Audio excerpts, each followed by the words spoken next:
किसी काम से गया हुआ था। मैं सीधा ऊपर कमरे में ही चला आया। शायद ही किसी ने मुझे देखा होगा। यहाँ एक ट्रंक में से अपने धुले हुए कपड़े निकाल कर पहने, प्रकाश के आने से पहले पहले उसी के सामान से शेव बनाया। फिर एक लड़के को बुलाकर करीबी होटल से चाय लाने को कहा और खुद चारपाई पर ढेर हो गया। प्रकाश सदरचना के साथ फिल्म देखने गया हुआ था। उसकी वापसी रात 10 बजे के करीब हुई। इस दौरान मैं शानदार नींद से लुत्फ अंदोज हो चुका था और ख़ुद को तरोताज़ा महसूस कर रहा था। एक लड़के को मैंने करीबी होटल से खाना लेने भेजा। लड़के और प्रकाश की आमद एक साथ हुई थी। उसे चौंक के मेरे आने की खबर ना थी, इसलिए मुझे देखकर वो हैरान रह गया। आप कब पधारे महाराज?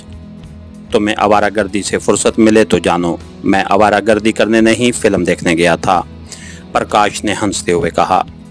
खाना हम दोनों ने इकट्ठे ही खाया। फिर प्रकाश तो लंबी तान के सो रहा, जबकि मैंने वो रात करवटें बदलते गुजार दी। जब से मैंने फिल्म जुए बांग्लादेश देखी थी, एक बेकुल्ली सी छाई रहती थी।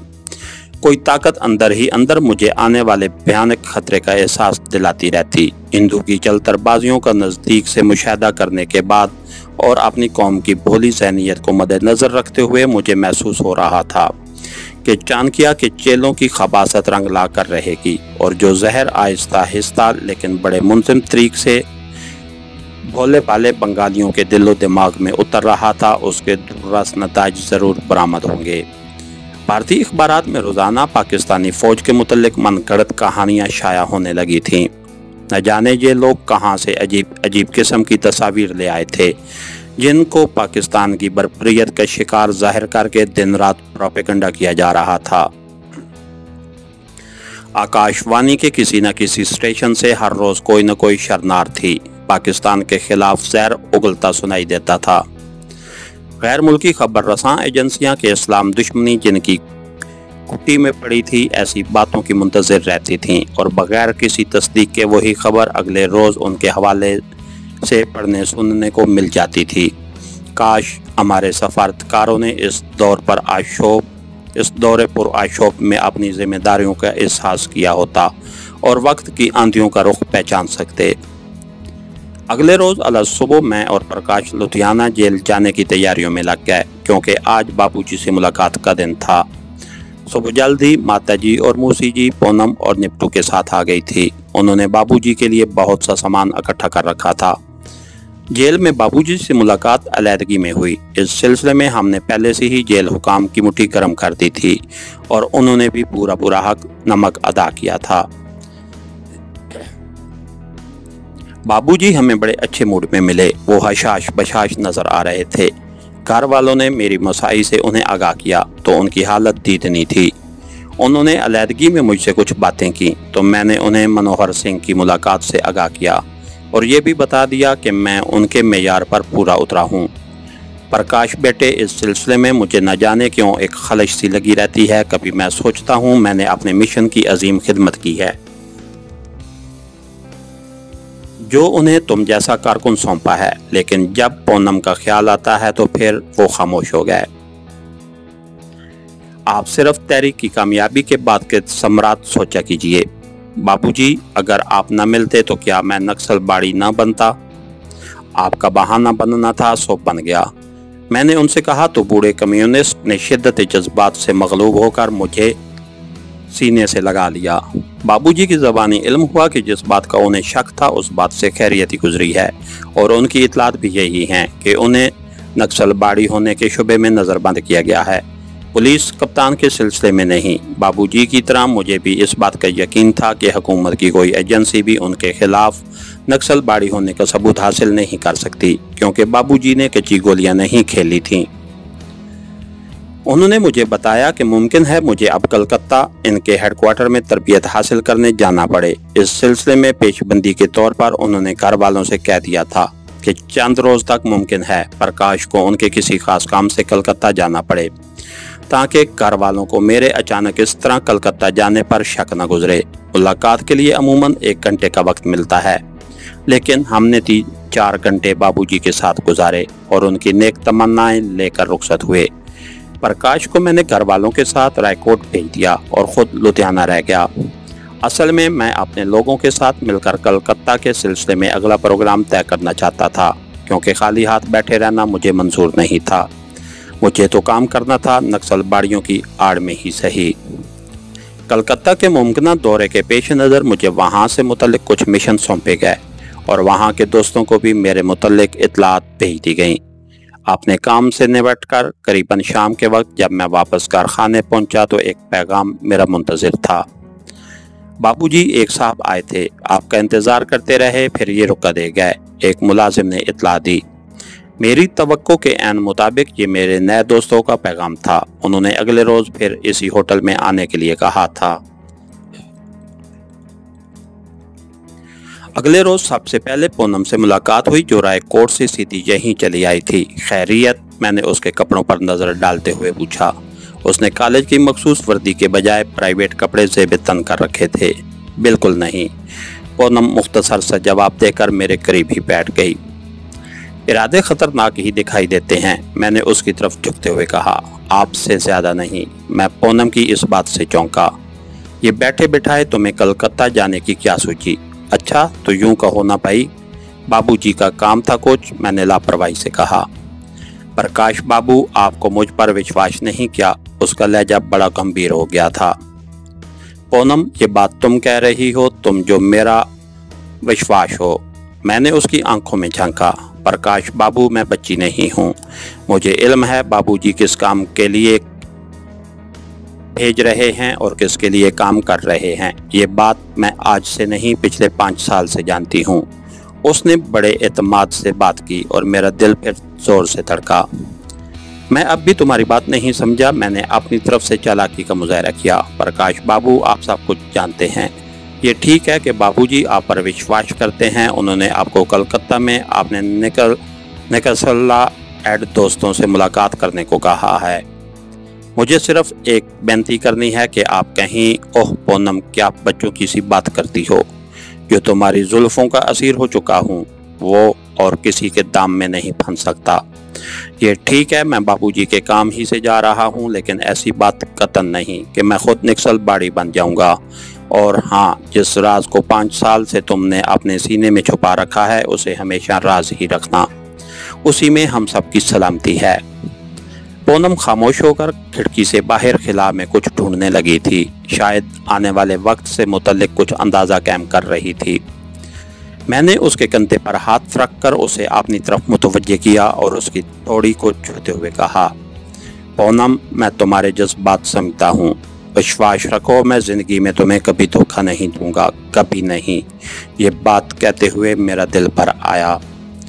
कैसा ख़तरनाक खेल तकदीर खेल रही थी मेरे साथ। दोपहर तक हम इकट्ठे रहे। एक होटल से हमने खाना खाया और मैं पूनम को बस में सवार करके वापस उस होटल की तरफ चल दिया जहां मुझे अपने नए दोस्तों से मिलना था। अभी हमारी मुलाकात में करीबन 1 घंटा बाकी था। ये वक्त मैंने आवारागर्दी की नज़र कर दिया और मुकर्ररा वक्त से कुछ पहले ही होटल में जा बैठा। जैसे ही घड़ी की सुइयां मुकर्ररा वक्त पर पहुंची, उसके बमुश्किल 2 मिनट के बाद एक स्मार्ट सा नौजवान अपनी तरफ आता दिखाई दिया। नौवारद ने वो मखसूस निशान अपने कोट के कॉलर पर सजा रखा था जो नक्सलबाड़ी के लिए इन दिनों मखसूस था। अशोक, उसने मेरे सामने कुर्सी संभालते हुए मुझसे हाथ मिलाकर कहा। प्रकाश, मैंने भी गर्मजोशी से उसका हाथ दबाया। हम दोनों अपनी जगह से उठकर एक केबिन में बैठ गए और बेरे को चाय लाने का कहकर बातों में मसरूफ हो गए। मिस्टर प्रकाश, मुझे आपके साथ कलकत्ता जाना है, जहां हमारे दोस्त आपका खैर मुकद्दम करेंगे। आपको कम से कम 1 माह तक क़याम करना होगा ताकि आप बुनियादी तरबियत हासिल कर सकें। उसके बाद आप वापस पंजाब में आएंगे और आपको अजीम प्रोलेटारी इनकलाब के लिए काम करना होगा। मुमकिन है आपने हमारे साथ शमूलियत का फैसला जज्बाती होकर किया हो। हम नहीं चाहते कि तस्वीर का कोई रुख आपसे पोशीदा रहे। सिर्फ एक बात याद रखिए कि एक दफ़ा नक्सलबाड़ी हो जाने के बाद इस मुल्क में आज़ादी का सांस लेना आपके लिए नामुमकिन है। या तो सिक्योरिटी वाले आपको किसी न किसी बहाने से मार डालेंगे या फिर सारी उम्र गलने सड़ने के लिए किसी जेल में फेंक देंगे। आप परसों तक सोचिए, अच्छी तरह हालात का जायज़ा लीजिए। अगर उसके बाद भी आप साबित कदम रहे तो मैं दिन के 11 बजे प्लेटफार्म नंबर 3 पर आपका मुंतज़िर रहूँगा। मुझे जवाब देने का मौका दिए बगैर उसने गर्मजोशी से हाथ मिलाया और गुड लक कहकर चला गया।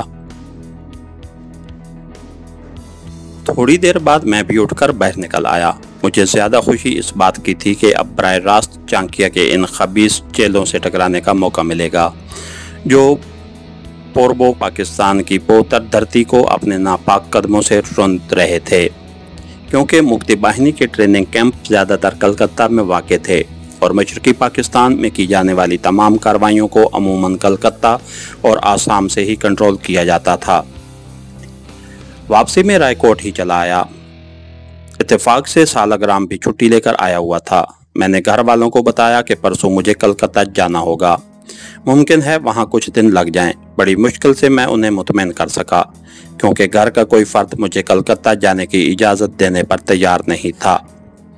पूनम को मैंने बड़ी रद्दोकद के बाद इस बात का यकीन दिलाया था कि मैं सिर्फ बाबूजी को इसी चक्कर से निकालने की कोशिश कर रहा हूँ, क्योंकि उनके मुतल्लिक ज़्यादातर शवाहिद हुकूमत कलकत्ता से हासिल करेगी और हमारी कोताही की वजह से अगर भगवान न करे उन पर नक्सला हेड होने का इल्ज़ाम साबित हो गया तो फिर उनकी सारी ज़िंदगी जेल की नज़र हो जाएगी। पूनम को मैंने वचन दिया था कि मैं कभी नक्सल बाड़ियों का अलाकार नहीं बनूंगा। खुदा खुदा करके सब लोग राज़ी हुए। मैंने प्रकाश को बताया कि कलकत्ता में बिजनेस मिलने की भी बहुत उम्मीद है। जहन्नम में गया बिजनेस और कलकत्ता, उसने उखड़े उखड़े लहजे में जवाब दिया। असल में उस घर के मकीनों को मुझसे ऐसा लगाव हो गया था कि मेरे जाने के बाद वो घर में शायद एक खिलासा महसूस करने लगते। एक सालग्राम ऐसा था जिसे मैंने इशारे कनाए से हालात की संगीनी का एहसास दिलाकर अपनी हमायत पर राज़ी किया था, और जब घर वालों ने मेरे जाने के हक में फैसला दे दिया तो प्रकाश नाराज़ होकर रायकोट चला आया। मैंने भी फ़िलहाल उसे छेड़ना मुनासिब न समझा। रात को पूनम और मैं काफ़ी देर तक बातें करते रहे। मैंने तो अब कुदरत की सतम ज़रीफ़ी के आगे हथियार डाल दिए और ख़ुद को हालात के रहमो करम पर छोड़ दिया था, लेकिन एक फांस सी कहीं अटक कर रह जाती। जब मैं ये सोचता मेरी दायमी जुदाई को ये लोग कैसे बर्दाश्त करेंगे। जब मैंने इस खेल का आगाज़ किया था तो मेरे वहमो गुमान में भी ये बात नहीं आई थी कि हालात इतने संजीदा हो जाएंगे। पूनम की कुर्बत के वो हसीन लम्हात अब मेरे लिए सरमाया हयात बन चुके हैं। फलक ने फिर कभी इतनी मोहलत ना दी कि यूं खोलकर पूनम से बातें कर पाता। खुद पूनम के रवैये से ये महसूस होता था जैसे वो अंदर से कट कर रह गई है। उसे अभी तक इस बात का यकीन नहीं आया था कि मैं नक्सल बाड़ियों के जाल में नहीं फंसूंगा। ये शायद उस ज़हनी निस्बत की वजह से था जो उसे मुझसे थी। बहरहाल उसे किसी न किसी तौर मैंने मुतमईन कर दिया। सुबह मैं रायकोट से लुधियाना चला गया। बड़ी मुश्किल से प्रकाश को समझा बुझा कर राज़ी किया और साथ ही वादा भी कर दिया कि मैं बाहर सूरत 10-15 दिन के अंदर वापस आ जाऊंगा। मुझे इल्म था कि स्टेशन तक ये लोग ज़रूर मेरे साथ चलेंगे, इसलिए पहले ही अपने दोस्तों को आगाह कर दिया ताकि ऐसी सूरत हाल से निपटने के लिए पहले से वो खातिर खा बंदोबस्त कर लें। शाम को फिर वापस रायकोट आ गया। अगले दिन अल सुबह मैं और पूनम घर से निकल गए। मुझे लुधियाना से ट्रेन पर सवार होना था। सदरचना जिसे प्रकाश ने मेरी कलकत्ता यात्रा से आगाह कर दिया था, सुबह ही से मेरे इंतज़ार में बैठी थी। तीनों मेरे साथ रेलवे स्टेशन तक आए। तीनों की हालत दीदनी थी, खसूसन पूनम तो रूहान सी हो रही थी। खुदा खुदा करके ट्रेन आई। पहले से मखसूस बर्थ पर सामान रखकर मैं नीचे आन खड़ा हुआ। थोड़ी देर के बाद ही मेरे प्यारे मुझे आंसू भरी मुस्कुराहटों से अलविदा कर रहे थे। ट्रेन ने रेंगना शुरू किया। मैं अपने बर्थ पर पहुंचा जहां अशफक मेरा इंतज़ार कर रहा था। इसके साथ ही हमारी आज के एपिसोड का इख्तिताम हुआ। कहानीकार चैनल को लाइक कीजिए, सब्सक्राइब कीजिए और बेल आइकन को प्रेस कर दीजिए ताकि हर आने वाली नई वीडियो आप तक बर वक्त पहुँच सके। शुक्रिया।